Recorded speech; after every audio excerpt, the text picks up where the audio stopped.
when the alarms began. Human prisoners were not supposed to be dangerous.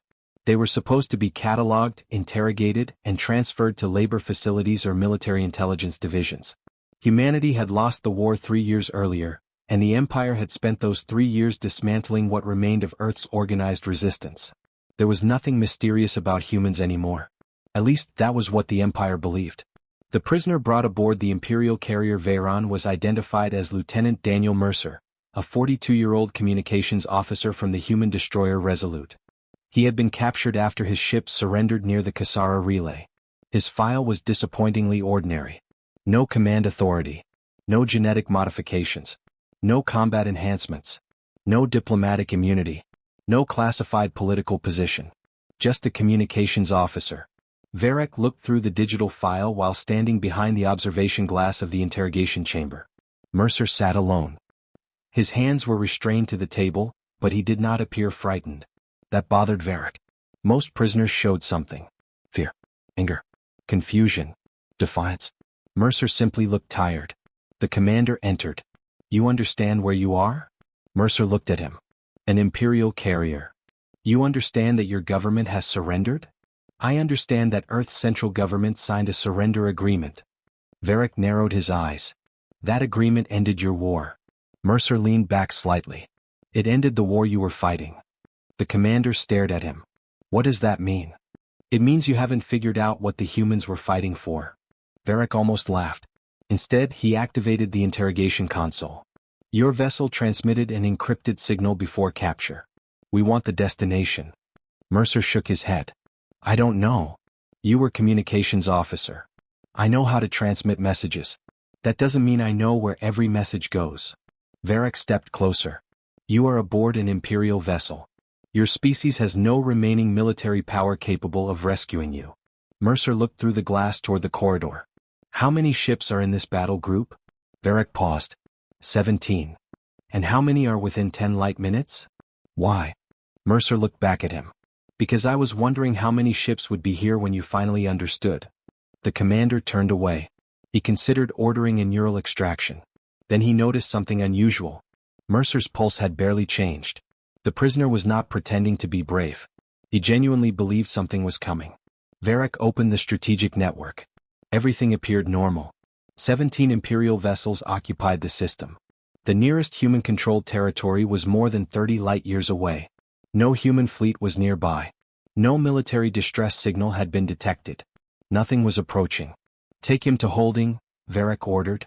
The guards escorted Mercer from the room. 5 minutes later, the carrier's communications officer reported an anomaly. "Commander, we're receiving a signal." "From where?" The officer hesitated. "Everywhere." Varric walked toward the communications deck. A wall of displays showed the same phenomenon. Imperial navigation satellites were receiving faint pulses from different directions. The signals were not transmissions in the traditional sense. They were timing references. Simple bursts. Precise. Repeated. The communications officer enlarged the pattern. "Could be equipment interference." Varric shook his head. "From 17 independent vessels?" "No, Commander." The officer swallowed. "From the entire system." A second officer rushed onto the bridge. "Commander, the Kasara relay has gone offline." Varric turned. "Sabotage?" "We don't know." Then another report arrived. "Long-range sensors are detecting unidentified objects." "How many?" The sensor officer stared at the screen. "Unknown." "Estimate." "I can't." "Why?" "Because they aren't moving toward us." Varric stepped closer. The display showed dozens of faint contacts. They were positioned around the system. Not attacking. Not accelerating. Just watching. The commander suddenly remembered Mercer's words. "How many ships would be here when you finally understood?" He ordered security to return the prisoner. Mercer arrived several minutes later. Varric looked at him through the glass. "What did you do?" Mercer shook his head. "Nothing." "Then explain the contacts." "I can't." "Are they human?" Mercer looked at the display. For the first time his expression changed. Not fear. Relief. "No," he said quietly. Varric stared at him. "Then who are they?" Mercer looked toward the stars. "The people who were waiting for you to capture one of us." The first mistake the Empire made was assuming the unknown vessels were attacking. The second was assuming they belonged to humanity. Neither assumption was correct. The unidentified contacts remained outside weapons range. They did not jam Imperial communications. They did not threaten the fleet. They did not demand Mercer's release. They simply observed. That made Commander Varric more nervous than an attack would have.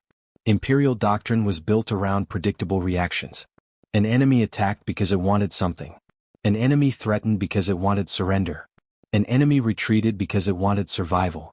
These ships appeared to want nothing. Varric ordered the fleet into defensive formation. The 17 Imperial vessels moved into a layered formation around the carrier. Missile systems were armed. Point defense networks activated. Electronic warfare teams began scanning the unknown contacts. Nothing happened. For nearly 20 minutes, the system remained silent. Then one of the Imperial frigates disappeared. There was no explosion. No weapons discharge. Its reactor simply shut down.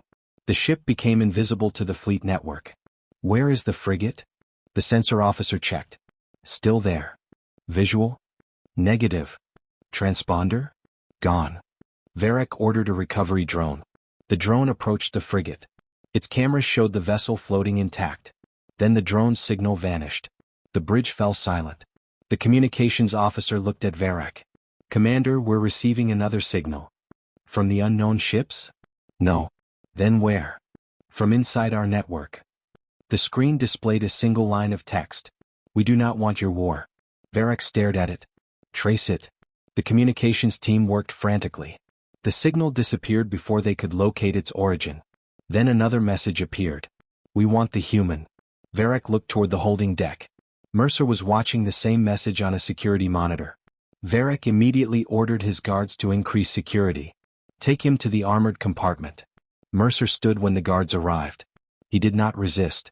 As they walked, one guard whispered to another. What is happening? Mercer heard him. You should ask your commander. The guard frowned. You know who they are? No. Then why aren't you afraid? Mercer stopped. He looked at the young alien soldier. Because whatever is outside this ship isn't here for revenge. Then what do they want? Mercer answered quietly. Accountability. The soldier did not understand. Neither did Varric. But the answer became clearer when the Imperial Intelligence Network recovered fragments from the captured human destroyer. The Resolute had not been a warship in the conventional sense. Its primary mission had been evacuation. During the final months of the war, human military vessels had been escorting civilian ships away from collapsing colonies. Mercer had stayed behind during the evacuation of the Kalan system. His ship had rescued thousands of civilians. That information was already known to the Empire. What was not known was what happened afterward. The Resolute had transmitted medical and navigation data to neutral alien governments. Those governments had learned something disturbing. Imperial forces had been targeting civilian infrastructure and human-controlled systems.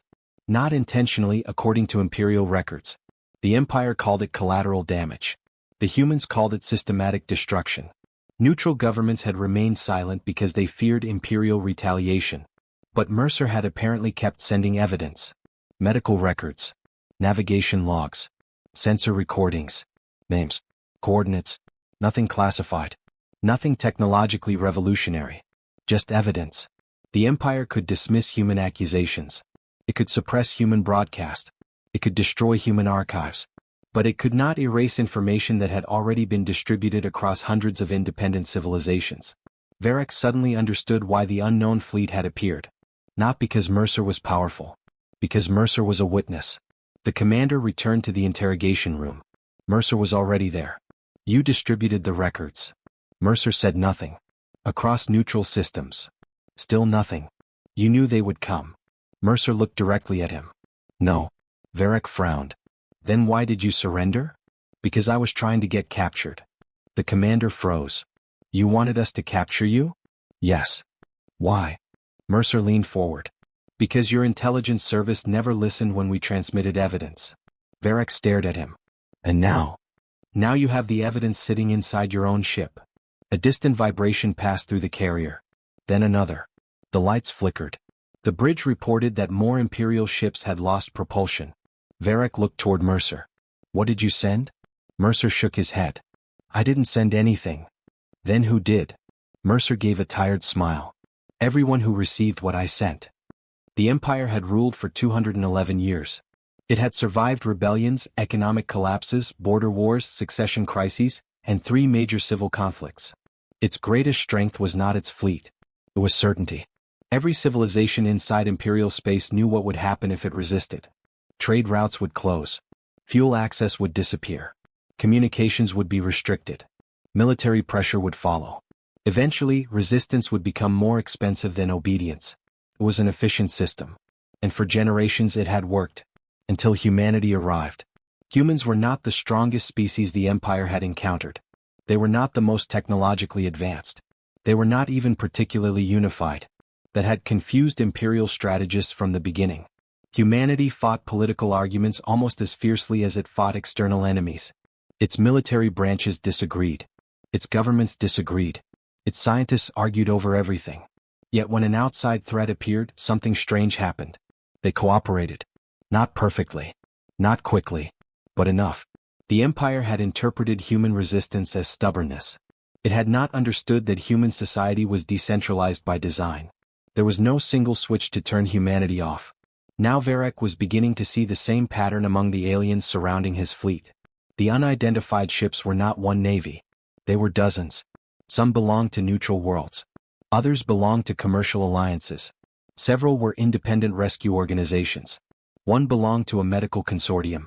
They had arrived because each had received a different piece of the same human evidence. Mercer's evidence. The commander demanded a direct communication. A response came after 30 seconds. The image of an alien woman appeared on the bridge. She was from the Aurelian Federation, a civilization officially neutral during the Human War. Varric recognized her. Minister Celera. Commander Varric. You are interfering with an imperial operation. Celera's expression remained calm. You are holding a human prisoner. He is a military officer. He is a witness. He surrendered. Yes. Varric looked at the surrounding fleet. You are threatening an imperial carrier for one prisoner? Celera shook her head. No. She paused. We are surrounding an imperial carrier because your government captured the one person who can prove what happened. Varric's jaw tightened. Your governments received the same reports during the war. Why didn't you act then? Celera looked away briefly. Because we were afraid. The honesty surprised him. You were afraid of the Empire? Yes. Then why act now? Because we discovered something. What? Celera looked directly at him. The Empire is not as powerful as it wants everyone to believe. The transmission ended. Varric turned toward his tactical officer. Destroy one of the unknown ships. The bridge became silent. Commander? Choose the smallest. The tactical officer hesitated. Then he selected a civilian-looking vessel. Weapons locked. The fire control system reported a clear solution. Varric gave the order. The weapon fired. A beam crossed the darkness. It never reached the target. The beam was redirected by a field that had not been visible on any sensor. The energy dispersed harmlessly. Then every Imperial ship received a message. Do not escalate. The message was followed by another. We can disable you. We prefer not to. Varric understood the implication. They were demonstrating restraint. The Empire had spent centuries teaching other civilizations that restraint was weakness. Now an alliance of terrified worlds was demonstrating something different. Restraint could also be a choice made from strength. Varric ordered the weapons powered down. He returned to Mercer. Who organized them? No one. That is impossible. Mercer smiled. That's the part your analysts never understood. What? You keep looking for the commander. Varric stared at him. There isn't one. Then why are they here?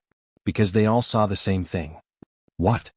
Mercer looked at the security monitors showing the surrounding vessels. Us. Varric frowned. Humans? Not exactly. Mercer pointed at the screen. Every civilization that received our records recognized something familiar. What? The same thing happened to them. Varric slowly understood. The human war had not been unique. The Empire had been conducting similar operations for decades. Political pressure. Resource seizures. Force treaties. Civilian casualties. Disappeared opposition leaders. Humanity had simply documented it in a way nobody else had managed. The evidence did not prove that the Empire was evil. It proved something far more dangerous. It proved that the Empire had lied. And once one lie became undeniable, thousands of old reports suddenly became believable. The carrier shook again. This time the entire fleet felt it.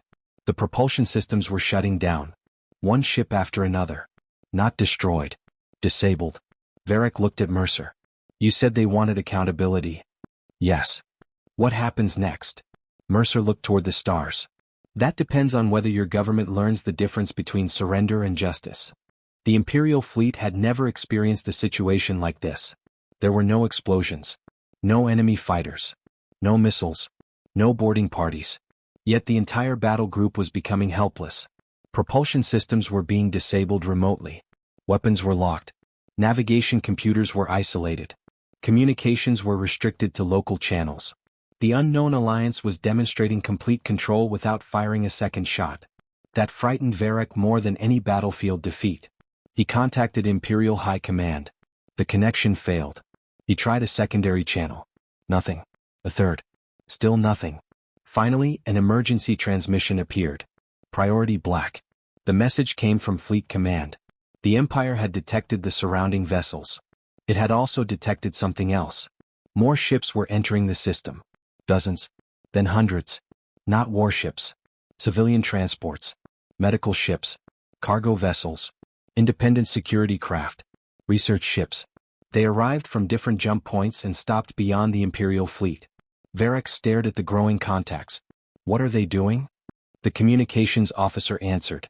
They're watching. Why? The officer looked at him. I think they're waiting for us to make a mistake. The commander understood. The Empire was used to controlling information. It could tell its citizens that the human war had been necessary.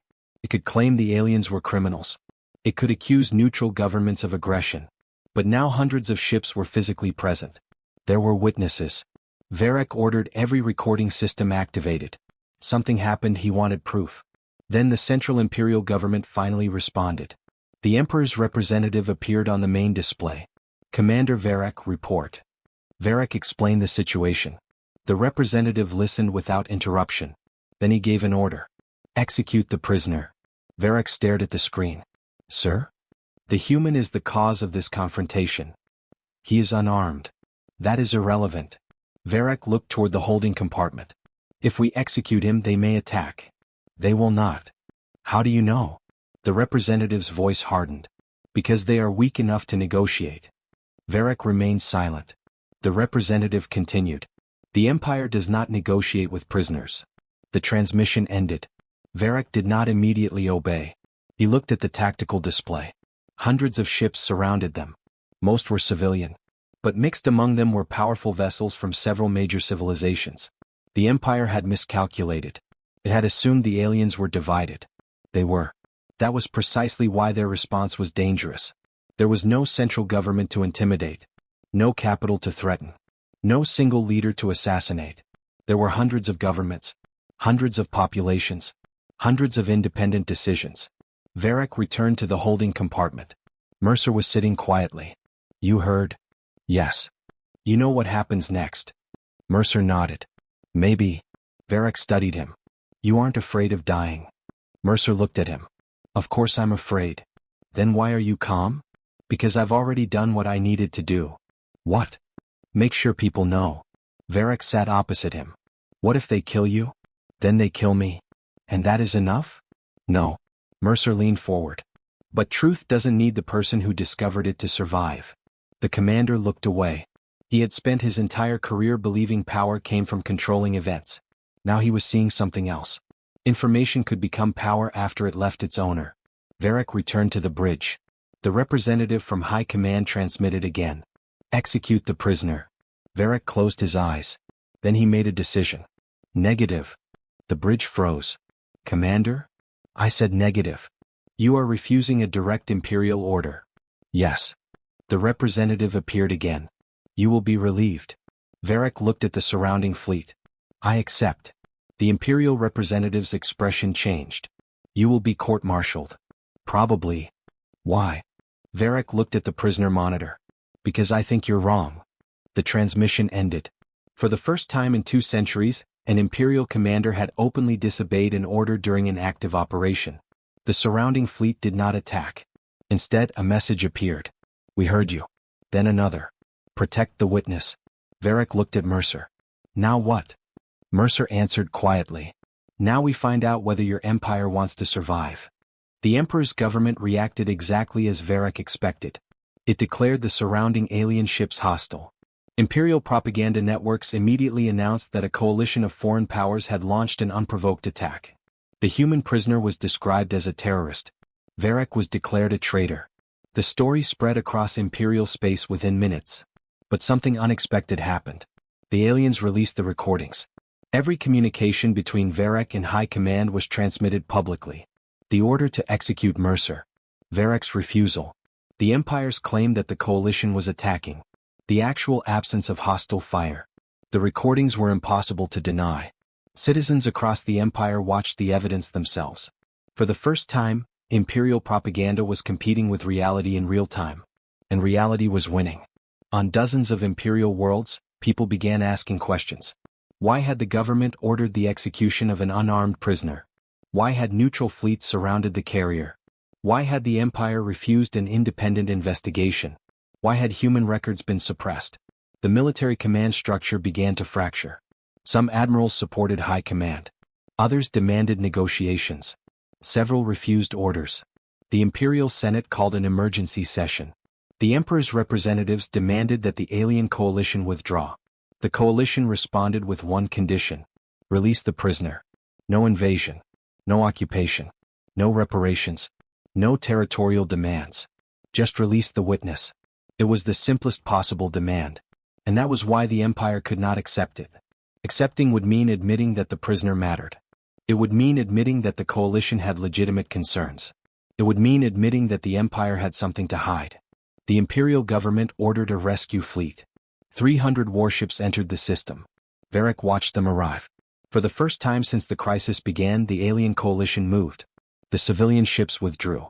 The larger vessels formed a defensive perimeter. No one fired. The two fleets faced each other. 300 Imperial warships against an alliance of nearly 500 vessels. But numbers were not the important difference. The Empire's fleet had centralized command. The coalition did not. If the Emperor ordered an attack, every ship would have to decide whether to obey. The coalition had already agreed on one thing. No first strike. Varric opened a channel to the Imperial fleet. This is Commander Varric of the Veyron. A senior Imperial admiral responded. You are under arrest. I understand. Release the prisoner. I will not. The admiral paused. Are you protecting a human against the Empire? No. Then what are you protecting? Varric looked at Mercer. A principle. The admiral laughed. You think principles stop warships? No. Varric looked at the fleet. People do. Silence. Then one Imperial destroyer powered down its weapons. Another followed. Then a cruiser. Then two more. The admiral demanded explanations. None came. Within minutes, nearly 20 Imperial vessels had disabled their weapons. The coalition did not move. The world watched. The Imperial fleet had been built on obedience. But obedience only worked when everyone believed the orders were legitimate. The Emperor's government had mistaken fear for loyalty. That mistake was becoming visible. The senior admiral finally asked Varric a question. What happens if we leave? Varric answered. You return home. And the human? He goes with the coalition. No trial? Not by us. No revenge. No. The admiral stared at him. You expect us to believe that? You don't have to. Varric paused. But if they wanted revenge, you would already know. The admiral looked toward the alien fleet. He was silent for almost a minute. Then he gave the order. Stand down. 300 warships lowered their weapons. The crisis ended without a battle. But the consequences had only begun. Mercer was transferred to a neutral medical vessel. Before leaving, he returned to the bridge of the Veyron. Varric met him there. You could have escaped earlier. Mercer smiled. Probably. Why didn't you? Because you needed to make the decision yourself. Varric frowned. What decision? To stop being afraid. Mercer extended his hand. Varric looked at it, then accepted. The human stepped aboard the neutral vessel. As it departed, Varric watched through the observation window. The Empire had captured one human. But instead of silencing him, the Empire had turned him into a witness before the entire galaxy. The fleet had not trembled because humanity had suddenly become stronger. It trembled because the Empire had finally discovered that power could not control everyone forever. 6 months after the incident, the Galactic Empire still existed. That surprised many people. There had been predictions of collapse, civil war, revolution, foreign invasion. None happened. Instead, something slower and more dangerous occurred. The empire began changing. The first change was political. The Imperial Senate created an independent commission to investigate wartime conduct. At first, the commission was dismissed as political theater. Then military officers began testifying. Engineers released technical reports. Medical workers provided casualty records. Civilian administrators revealed hidden evacuation orders. One report led to another. The evidence was overwhelming. The human records had been accurate. Not every accusation was true. Some had been exaggerated. Some had been based on incomplete information. But the central claim was undeniable. The Empire had systematically concealed civilian casualties. The government had called it necessary. The public called it something else. A betrayal. The second change was military. Several Imperial commanders demanded new rules governing the use of force. They argued that centralized authority had created catastrophic blind spots. The old doctrine had assumed that obedience prevented chaos. The Veyron incident had demonstrated the opposite. Blind obedience could create disasters faster than disobedience. The third change was personal. Commander Varric was placed on trial. The charges were serious. Disobeying a direct order. Interfering with a military operation. Unauthorized communication with foreign powers. Refusal to execute a prisoner. The prosecution argued that Varric had endangered the Empire. The defense argued that he had prevented a war. Then Mercer testified. The hearing was broadcast throughout the Empire. He did not praise Varric. He did not accuse him. He simply described what happened. When asked why he believed Varric should not be punished, Mercer gave a simple answer. Because he followed the law that mattered after he stopped following the order. The prosecutor asked what that meant. Mercer looked at the court. An order tells you what someone wants. A law tells you what you are responsible for. The statement became famous. It appeared on civilian networks, military training programs, university walls. Eventually, even Imperial officers repeated it. Varric was not acquitted, but his sentence was reduced to dismissal from service. He lost his rank. He lost his pension. He lost his career. He also became one of the most respected former officers in the Empire. Years later, historians would argue about the exact moment the Empire began to change. Some pointed to the first public testimony. Others pointed to the Senate investigation. Others blamed the economic pressure that followed. But Mercer remembered it differently. He believed the real turning point occurred in the interrogation room. One human. One Imperial commander. One decision. The alien coalition eventually dissolved. There was no need for a permanent military alliance. The immediate crisis had ended. But the relationships created during those weeks remained. Humanity was not restored to power overnight. Earth still faced enormous problems. Cities were damaged. Colonies had been abandoned. Millions of people were displaced. Humanity needed decades to recover. But it was no longer alone. Neutral worlds opened their archives. Scientists shared medical technology. Engineers helped rebuild communication networks. Trade agreements replaced military restrictions. For the first time, humans were being treated not as a defeated species, but as a civilization whose survival mattered. Mercer returned to Earth. He never became a politician. He refused military promotion. He became a teacher. He taught communication systems at a small university near the rebuilt Pacific coast. Students often asked him about the famous incident. They wanted to know what it felt like to stand inside an Imperial carrier while hundreds of alien ships surrounded it. Mercer always disappointed them. It was mostly boring, he would say. They would laugh. Then he would explain. Real history rarely feels dramatic while it is happening. People don't hear music. They don't know which decision will become important.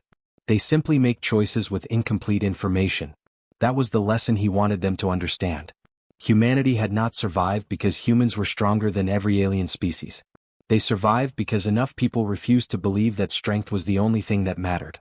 Years later, Varric visited Earth. He and Mercer met again in the university courtyard. Varric looked older. Mercer did too. They sat beneath a tree and watched students crossing the campus. Do you regret it? Varric asked. Mercer knew what he meant. The war? No. Capturing you. Mercer smiled. You didn't capture me. Varric looked confused. Mercer continued.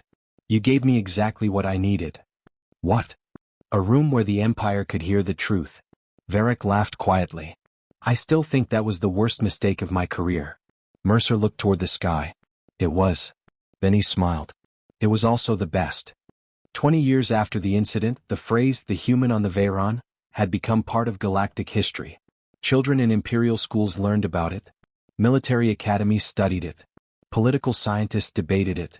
Some called Mercer a hero. Others called him an opportunist. A few imperial loyalists still considered him a terrorist. Mercer never corrected them. He believed history became dangerous when people tried to make it too simple. He had not defeated the Galactic Empire. No human had. The Empire had changed because thousands of people inside and outside its borders made decisions after seeing the same evidence. The aliens had not saved humanity. They had simply refused to ignore what they had learned. Commander Varric had not saved the galaxy. He had merely refused to make one terrible decision. That distinction mattered. Because the story was not about a superhuman warrior.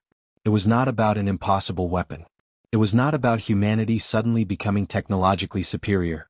It was about something far more believable. Information. Trust. Fear. And the moment when ordinary people decided that fear was no longer an acceptable excuse. The Empire eventually transformed into a federation of autonomous worlds. Some regions separated peacefully. Others required years of negotiation. A few experienced violence. The transition was imperfect. There were corruption scandals, political assassinations, economic crises, border disputes. No utopia appeared. But the old empire never returned. Humanity became one of the founding members of the new Interstellar Council. Mercer refused the position offered to him. He said he was a communications officer, not a diplomat. Instead, he helped establish an archive. It contained every verified record from the war. Not just human records. Imperial records. Alien records.